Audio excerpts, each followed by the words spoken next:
If you've watched my channel at all, you know I have a bit of I take issue with the medical system, the American Medical Association, and this, what they call Western medicine. I just see a lot of inconsistencies with what their claims are and what I see in the world. And I acknowledge some of the conspiratorial aspects of what's being done to us, which for some reason our medical establishment cannot acknowledge. I think you know what I'm talking about. You know, if you operate your doctor's office under you're allowed to operate it under license from the government, and it's a association with the Rockefeller Institute and such, then you have to follow all of the rules, and you can't be calling out the government when you work on behest of having a license from them. That's why so many businesses or business owners won't say anything about politics. They just keep their mouths shut. Or if they do, they're just stick to the left-right, paradigm. They don't actually speak truth about, anything. They pretend that this dog and pony show is legit, and it helps you to get contracts, win friends, and influence people. So, probably works the same way in the churches. So, our medical system. Let's start with the Hippocratic Oath. We got Mr. Hippocrates right here, looking kind of lizard-like. I don't know if that's folds of his skin or scales. And the no pupils thing gives him kind of a zombie look. But okay, so the Hippocratic Oath. Christians all over the country, by the way, totally have faith in their doctors and our medical system, their Kaiser Permanentes, their Emmanuels, their Peace Health, Okay, the Hippocratic Oath. Excuse me. I swear by Apollo, the physician, and Asclepius, and by Hygeia and Panacea, and by all the gods and goddesses, making them my judges, that this mine oath will I fulfill as far as power and discernment shall be mine. Him who taught me this art will I esteem equally with my parents. He shall partake of my livelihood, and if in want shall share my substance. I will regard his offspring as my brothers, teaching them this art without fee or stipulation if they shall wish to learn it. I will instruct by precept, by discourse, and in all other ways my sons and sons of him who taught me, and those disciples bound by oath and stipulation according to medical law, but to no other person. I will carry out that regimen which, according to my power and discernment, shall be for the benefit of the sick, and will keep them from harm and wrong. To none will I give a deadly drug, even if solicited, nor offer counsel to any such an end. Likewise to no woman will I give a destructive suppository, but guiltless and hallowed will I keep my life and mine art. So much for that one. I will cut no one whatever for the stone, giving way to those who work at this practice. Into whatsoever houses I shall enter, I will go for the benefit of the sick, abstaining from all voluntary wrong and corruption, and from lasciviousness with women or men, free or slaves. I will keep silence regarding that which, within or without my practice, I shall see or hear in the lives of men which should not be made public, holding such things unfit to be spoken. And now if I shall fulfill this oath and break it not, may the fruits of life and of art be mine. May I be honored of all men for all time, the opposite if I shall transgress and be forsworn. A translation from the original Greek by J.W. Crane, I think that says Crane, May 30th, 1927. I found this very fart here. This berry fart. I found this part here. Now, we have a lot of, my whole family is basically fairly devout Christians, and they go to church and such, and they're under doctor's care, and I've tried to tell them that, doctors are probably not what we think they are, given, by the way, by the evidence that I've gathered, but it seems as if they're a cult. They definitely, if you're in the AMA and you work at any of the hospitals, you're only allowed to say what you're allowed to say. You know, there's an overarching overlord that tells them what they can prescribe, what they can recommend, and what they can't. And that's called being in a cult. If they tell you what you can talk about and what you can't talk about, both, you're in a cult. And we look at these origins. This Hippocratic oath here. This is an oath, but it's a sworn oath. I swear, right, to Apollo and Asclepius and Hygeia and Panacea and all the gods and goddesses. Now, let's go flashback again. My family's all Christian. Lots of people are Christians that go to church and consider themselves to be Christians. They never question their doctors. They believe everything they say. They think that they're, given by God, apparently. I have that seems a bit simple-minded to me. But, okay, so this is just going to be I'm going to go through the, pictures I've collected while researching different things upon my line of alternate health, I guess you would say, not health care, but just how disease happens and what its source is, I guess. And autoimmune, well, that's said to be your body thinks there's a problem and it's attacking itself because of blah blah blah, whatever reason.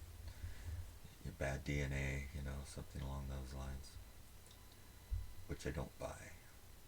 It seems like a blanket term for we're not going to tell you what is causing this, or we don't know what's causing this, so it's an autoimmune disease. But if they did know, maybe they just wouldn't say something like the medical establishment can't talk about the aerial planes and the the sprained ankle airplanes.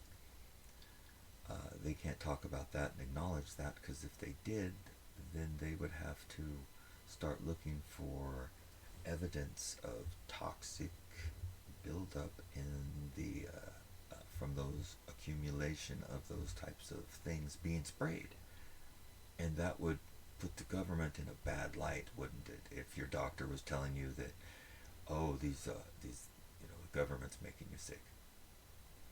That would probably be enough evidence for some people to get pissed off about it, who are just going along right now believing everything they're told. It's nuts to me. Maybe I'm crazy. What do we got here? Oh, one of those ones I could barely understand. So I meant to move this one out because I don't know how to describe that, so let's just keep moving along here. Multiple sclerosis. Demyelination. The demyelination is the erosion and breakdown of the myelin sheath, which is the wrap that goes around your nerves in your body, which is highly dependent on copper. Everybody is pretty much copper deficient, and I've even seen some things that the sprained ankle airplanes, the things in there actually leach the copper out of your body at a higher rate, making us more copper deficient, which there might be a reason for that. Hobbling. Next. Oh, right. I didn't say all of them. The bastard. Okay, well. What am I doing here? I think my mouse stuck. No, my mouse isn't stuck. Anyway. I'm not at the conclusion yet. It all seems like calcification to me. What happens with any of the disorders you might have. If you have psoriasis, generally what you see is a white kind of crust build up. Looks a lot like calcification. And when we talk about the fluoride and things in the pineal gland, would people believe that that's the only thing that becomes calcified from fluoride and these other heavy metals? Only the pineal gland, no, nothing else, not your heart, not your liver, not your blood, not your heart, brain. Okay, let me get back to where I was in the first place before my computer messed up. Health benefits of copper. Stimulates your brain, boosts immunity and energy, assists in reducing symptoms of arthritis, elasticity in your collagen and stuff is a big one.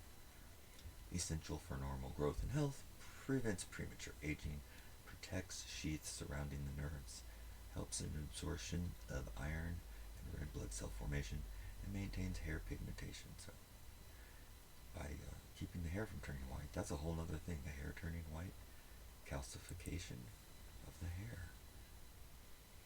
I don't know about old Slick Willie. Okay. Symptoms of autoimmune. Autoimmune is the cause of your body thinks there's something wrong when there's nothing wrong and attacks itself. That's the basics of it, right? Or am I missing something on there? Cognitive changes, memory deficits, delusion, behavior anomalies. I've got all of these. I've had all of these in succession for years now. Next. Here's some of the things that are attributed to autoimmunes.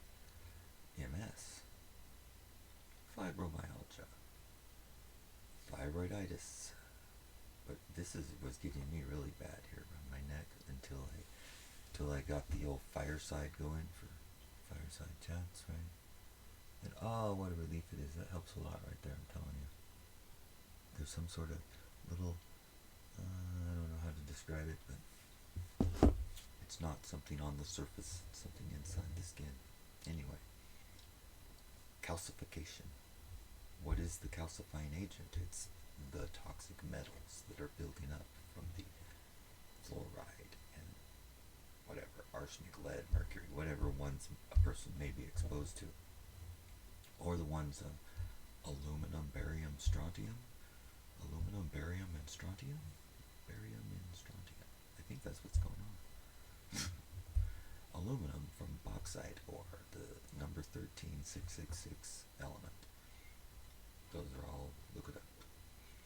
Calcification of the brain, calcification of the lung, calcification of the thyroid gland, calcification of the skin, calcification of the neurons, calcification of the intestines, calcification of the joints, along with what they call those, from gout they call it bunions, yeah, right.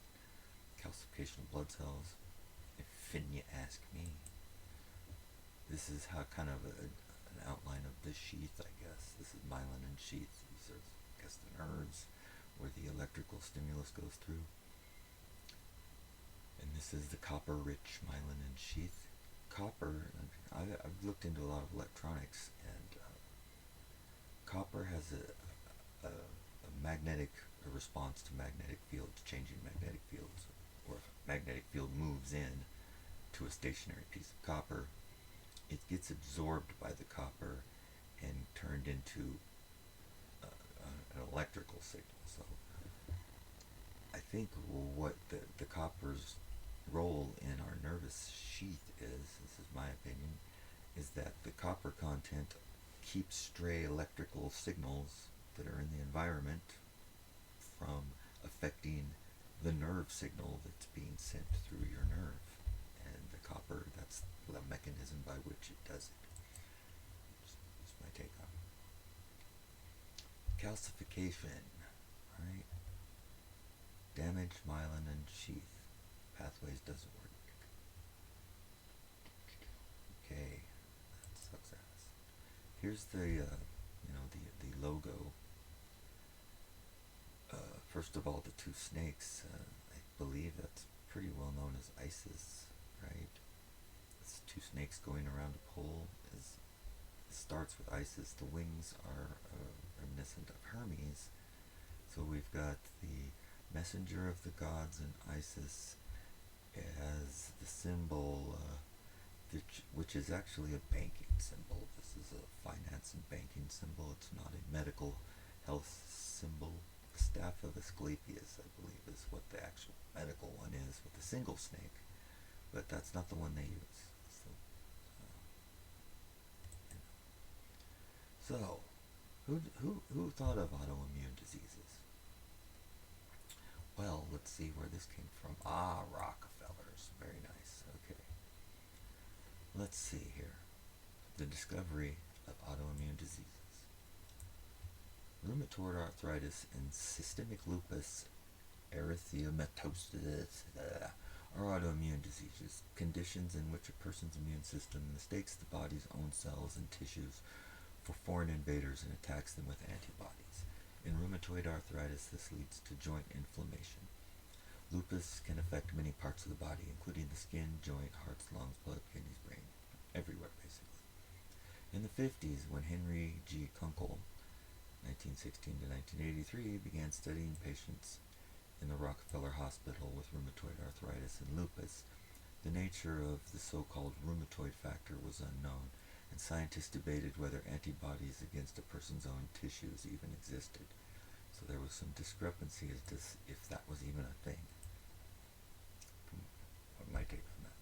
Using the newly developed tools of protein chemistry, Kunkel and his co-workers demonstrated that certain antibodies in the blood of people with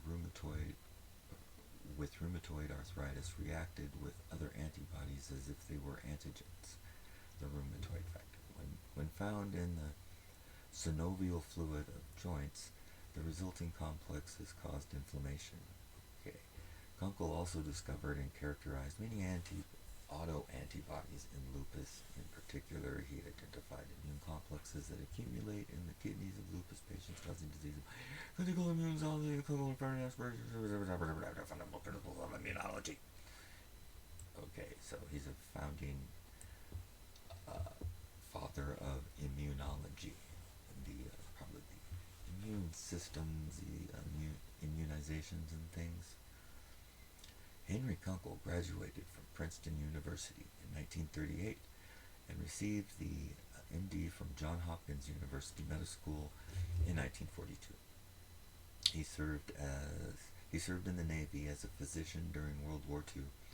In 1945, Kunkel came to the Rockefeller Institute. He remained there his entire career, rising through the academic ranks to become full member professor in 1952. Among numerous awards and prizes, Kunkel received the Gardner Award in 62, Lasker Award in 75, Louis Gross Horwitz Prize in 77, as well as honorary degrees from the University of Uppsala and Harvard. Ooh, that's prestigious. He was a member of the U.S. National Academy of Sciences from 60 until his death. He was an editor in the Journal of Experimental Medicine. In 1990, a group of Kunkel's former students and colleagues founded a scientific society, the Kunkel Society, with the goal of fostering the development of clinical investigators focused on hypothesis-driven, patient-oriented research, particularly in the field of immunology. How about that? In 1990, former students and colleagues founded a scientific society, the Henry Kunkel Society, with the goal of fostering the development of clinical investigators focused on hypothesis-driven. So we just come up with some ideas, and then we'll find some patients and see if we're right. Is that what that means? All right. Selected publications, further reading. Where's the spot I'm looking through?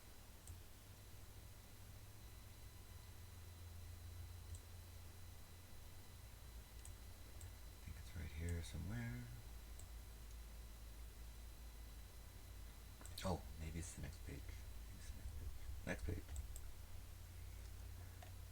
background for Kunkel. It just so happens that Mr. Kunkel's father, Louis O. Kunkel, was a professor of plant pathology at the same Rockefeller University. We're a familial dynasty at the Rockefeller Institutes here, right?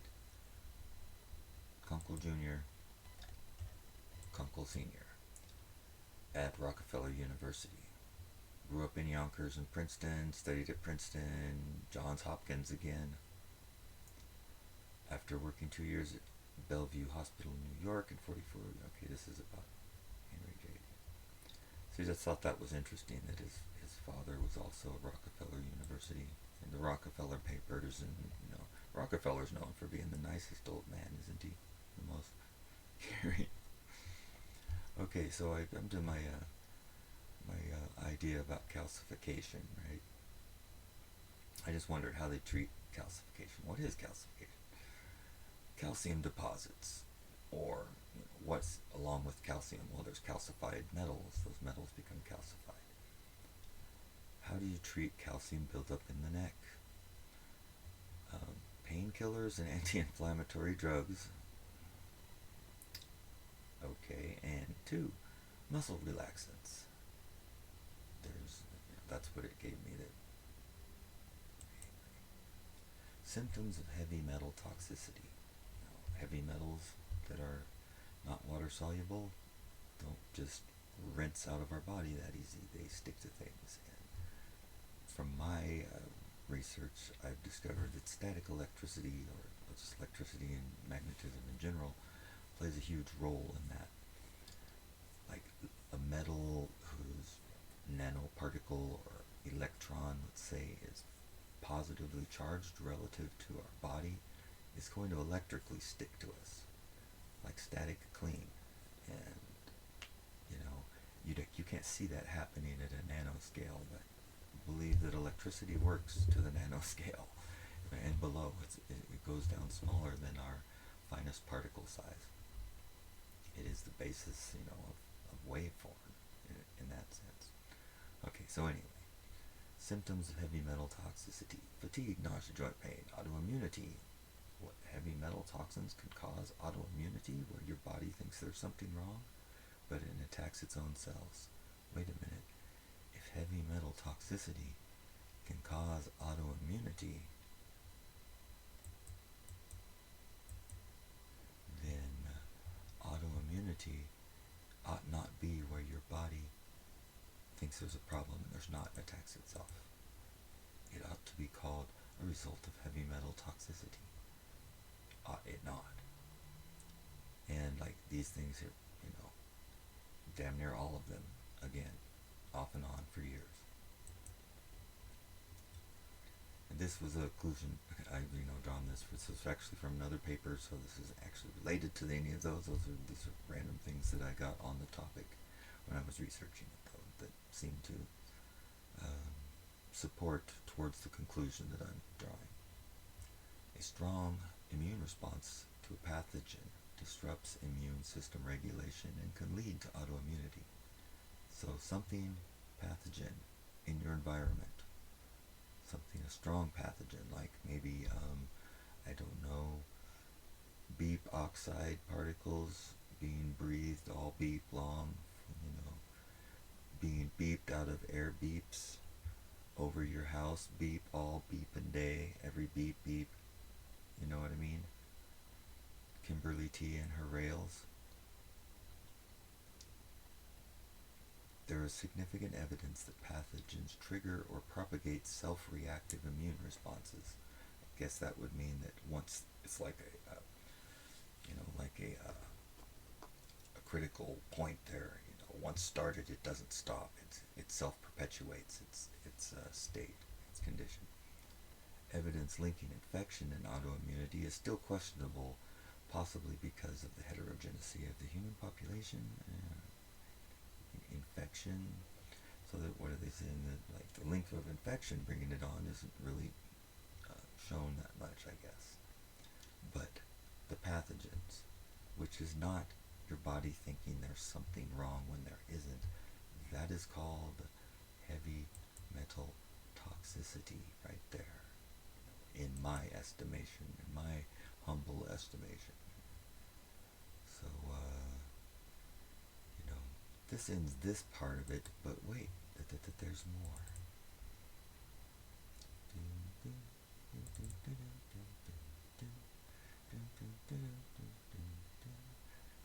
And we're back. Hey, excuse me for a second here.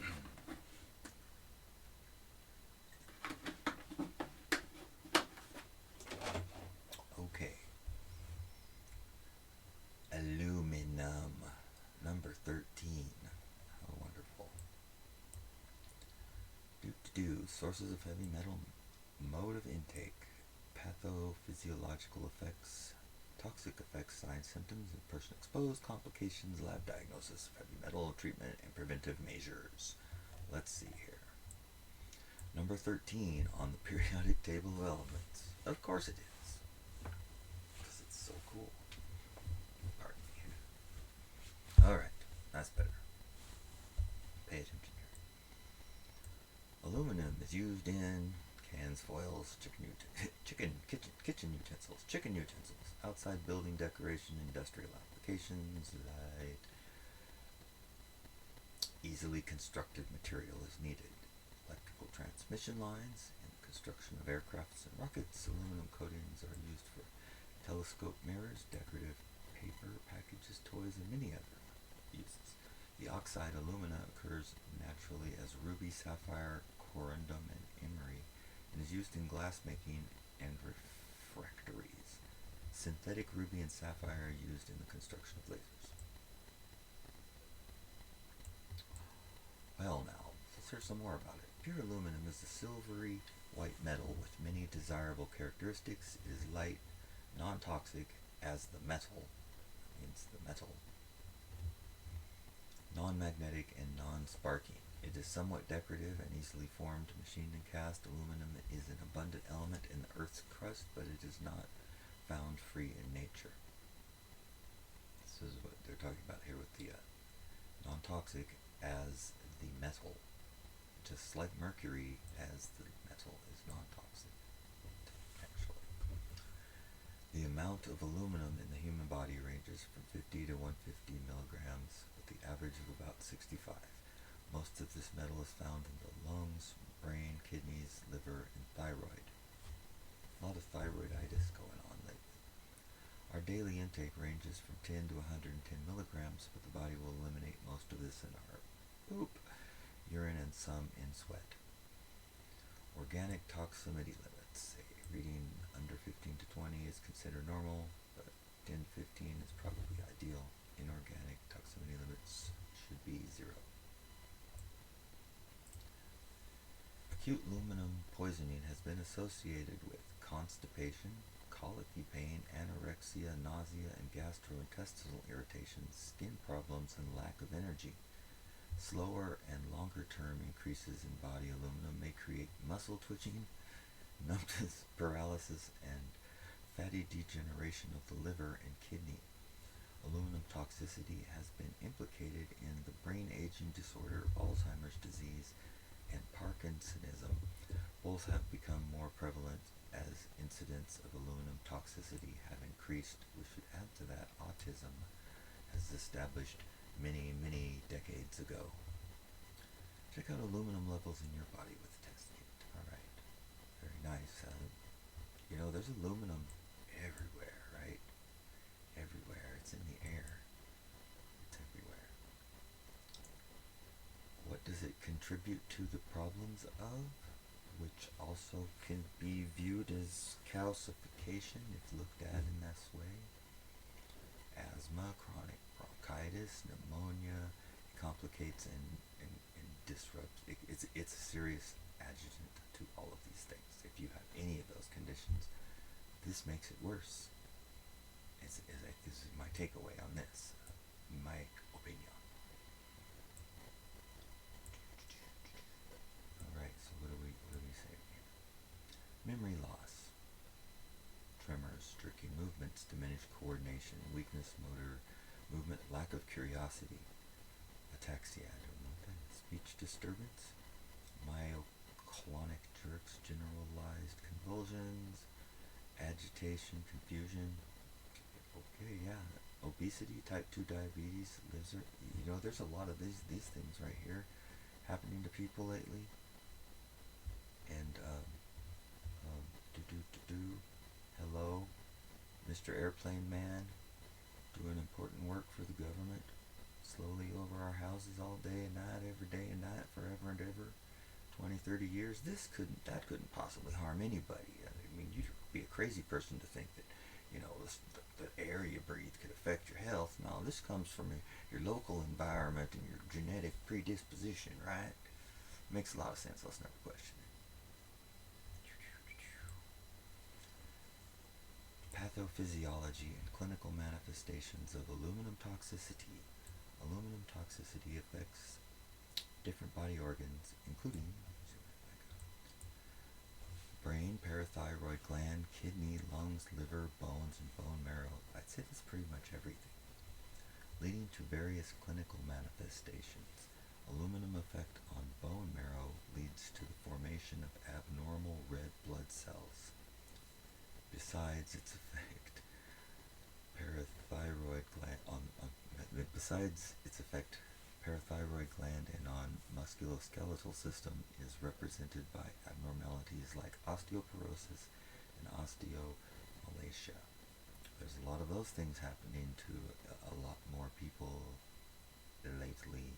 Probably a lot of Christians who completely trust that their doctors have their best interests, because they're good people. They're not part of some secret cult, right? Liver stenosis, nephrotic syndrome are other important manifestations of aluminum toxicity. Brain and respiratory systems can also be severely damaged, followed by aluminum poisoning. Memory loss, tremor, jerk, and death are important manifestations. Death is an important manifestation of brain injury. Lung injury can be represented by different clinical manifestations such as asthma, chronic bronchitis. Who didn't really already know that? I mean, it's pretty obvious. Toxic metals are called toxic because they accumulate, and as they accumulate, you begin to have more problems. That's what that means.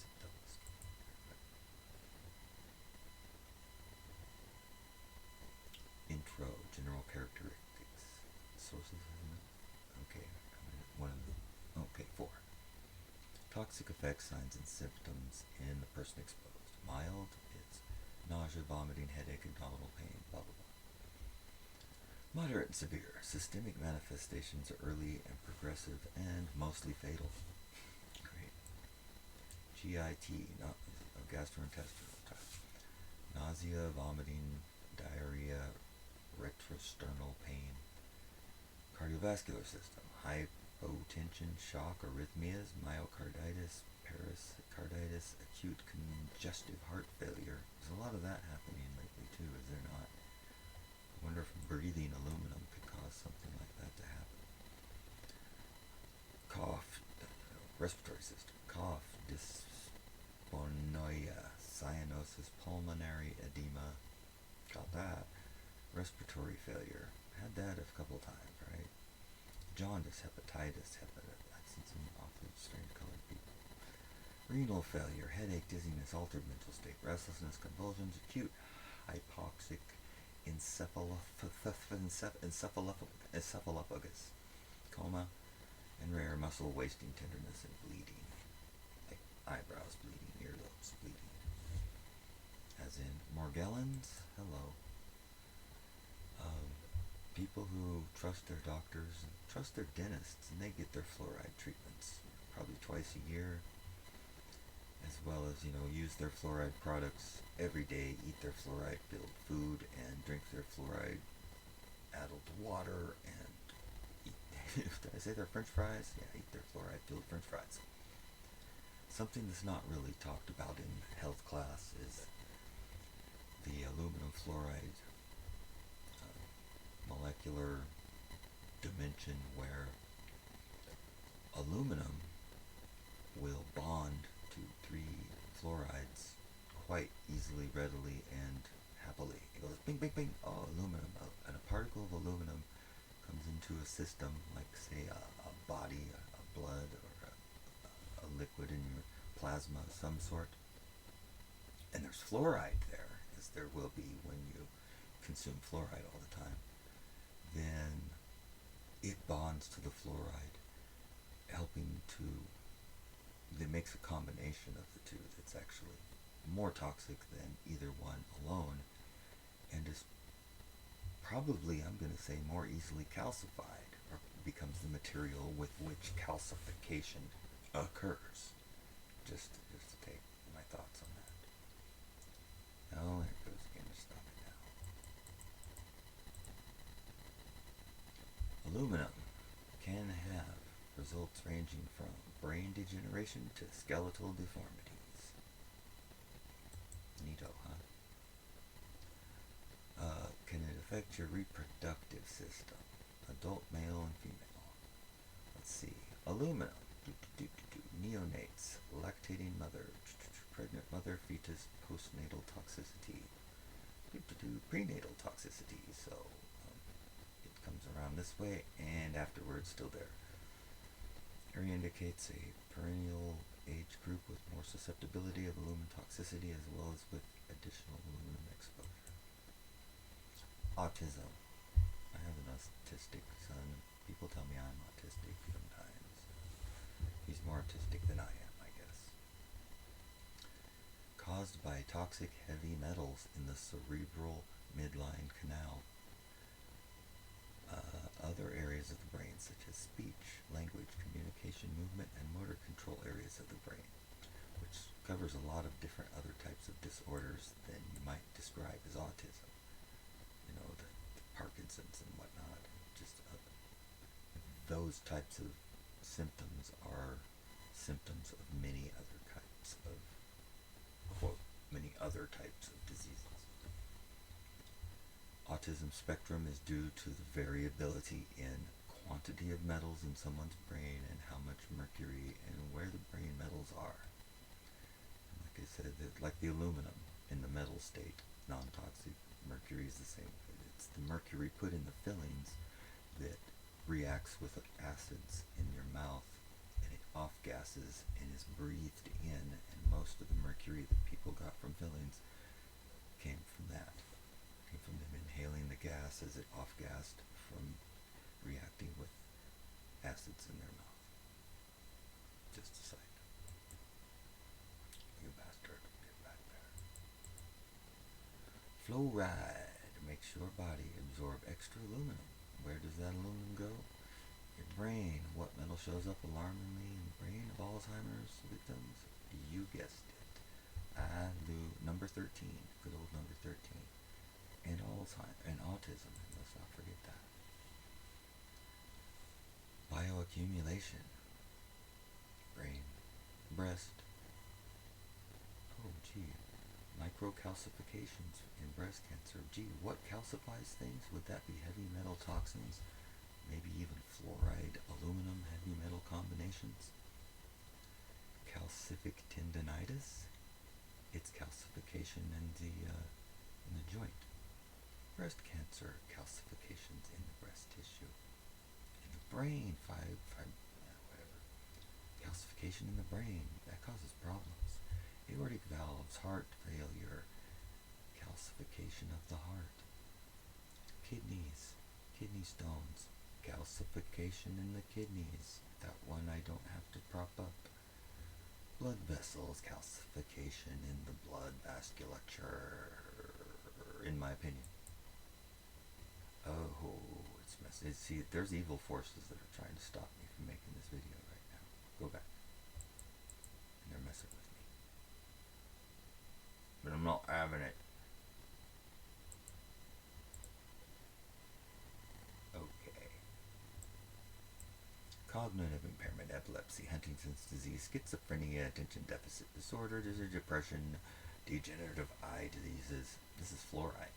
Dental fluorosis, hypomineralization of tooth enamel, decolorization. I've seen someone who had that before, and like their teeth were dark yellow, brown, and just that's how they were. Myocardial mineralization, so is what I just went over basically. Calcification of the heart, calcification of the liver, calcification of the kidney, calcification of this, of that, of the bones, calcification of the joints, arthritis, calcification. It all ties back to heavy metal toxins, and that leads into immune system failure, which then leads into susceptibility to parasitic infections, whether they're fungal parasites or they're biological physical parasites, like little creatures, literally. It's the calcification. And what's the calcification factor? Kimberly T. Rails. Look up. Oh, look, Mummy. There's an airplane in the sky. Bye-bye, blue sky. When I push the old copper, this copper, I used to wear a lot more. I need to actually make some more of. Copper electrically, when a magnetic field or an electrical field, actually, to a directional, high frequency electrical RF field encounters copper, the copper absorbs it and creates eddy currents, which are basically electrical charges that short out within the copper itself. That's how copper induction can work for like heating copper with a moving magnetic field. But in the same way, that's one of the ways that copper helps reduce electromagnetic energy from affecting a person when they wear the copper. The copper absorbs that as it comes in, and it's like the energy is drawn to it. It's a focal point in the so it helps diminish the amount of electromagnetic energy that's encountering your body, at least in that point. So that's why the wrists and joints are good places for wearing the copper, because that's where accumulation of the aluminum fluoride combination comes in at, right? Which is one of the things that battles with the copper and leads to demyelinization, from what I gather. That's accepted medical. It can be likened to your wires looking like that. Yeah, those are going to short out, and your headlights are going to short out the fuse and probably use your battery too. Okay, next! I think I'm getting close to finished here. Oh yeah, 42 minutes. I think I'm getting close to done. So, heavy metal. Form, here it is. Sources, you can look at that if you want to. I'm not going to go into that. Okay, aluminum toxicity and tolerance in plants. I'll guess which one of these plants has aluminum toxicity in it. I think it's this one, but I'm not sure. This one looks like it's got a nice structure that's all forming and growing correctly. It does kind of look like a,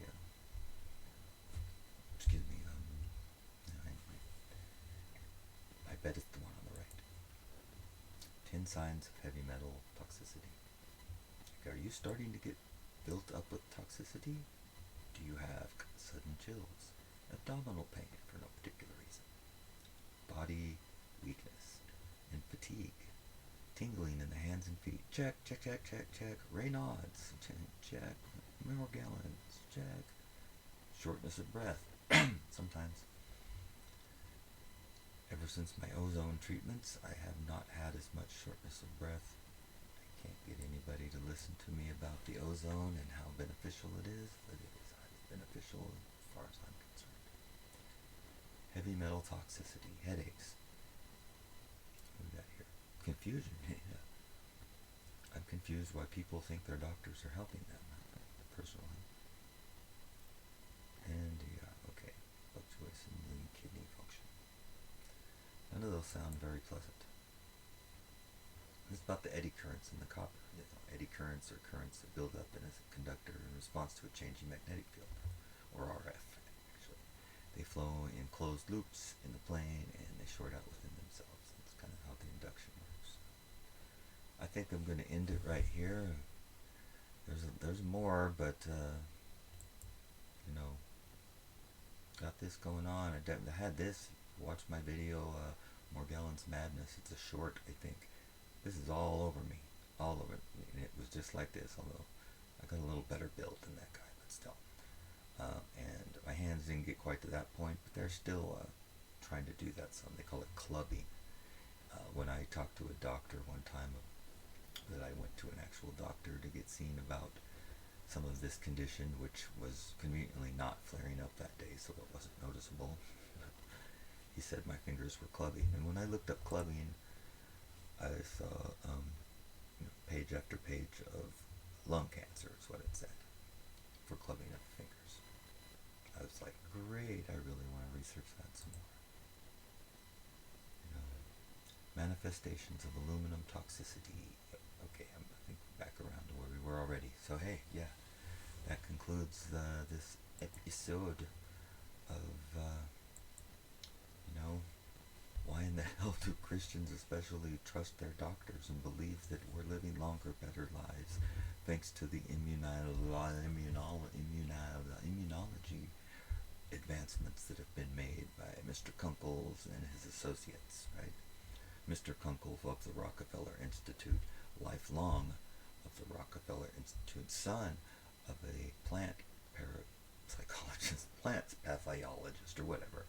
His dad worked at the Rockefeller Institute as well, and look into the Rockefeller Institute, and you will go back to finding stories of, naturopaths at the time that the AMA was being started. They were being killed. They're like, hey, you can learn our new way of medicine and teach it and preach it and exhibit it on people, and we'll pay you. But if you don't, well, something bad could happen, and did. Look into that. Alright, that's all I got. I'm going to call it a night. It's 10 o'clock. Alright. Take care. 4713, 4714, 47. Wait for one of those special numbers, right? Bye-bye.